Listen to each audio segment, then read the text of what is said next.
Good evening friends, আমি অনিন্দিতা আবারও চলে আসলাম একটা নতুন রেসিপি নিয়ে। আমার আজকের রেসিপি ডাটা আলু দিয়ে অসাধারণ স্বাদের মাছের ঝোল। মাছগুলি হলুদ নুন মাখিয়ে রেখে দিয়েছি।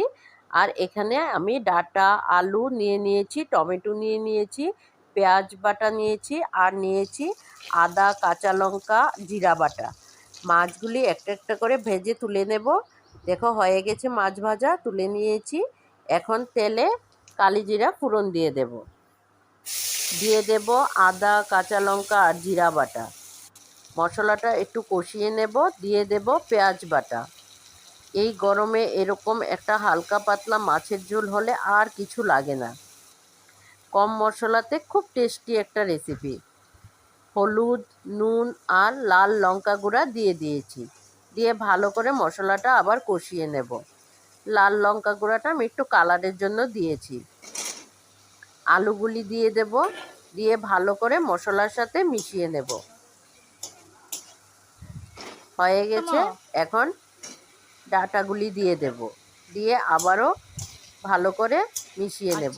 তোমরা ডাটা আলু দিয়ে এভাবে মাছের ঝোল খাও কে কে, একটু কমেন্টে জানাবে। আর তোমরা কিভাবে রান্না করো সেটাও আমাকে কমেন্টে জানাবে, তাহলে আমিও শিখতে পারবো তোমাদের থেকে।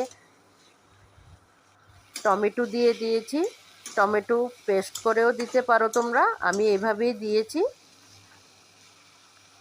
হয়ে গেছে মশলা কষানো, এখন জল দিয়ে দেব। ভালো করে মিশিয়ে নিয়েছি, জলটা ফুটে উঠেছে, একটু চিনি দিয়ে দেব। ভালো করে ঝোলটা ফুটে গেছে, এখন মাছগুলি দিয়ে দেব একটা একটা করে।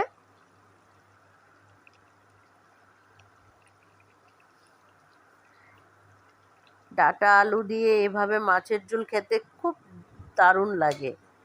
যারা খেয়েছো তারাই বলতে পারবে। আমার তো খুব ভালো লাগে। যারা খাওনি একবার ট্রাই করবে। হয়ে গেছে দেখো,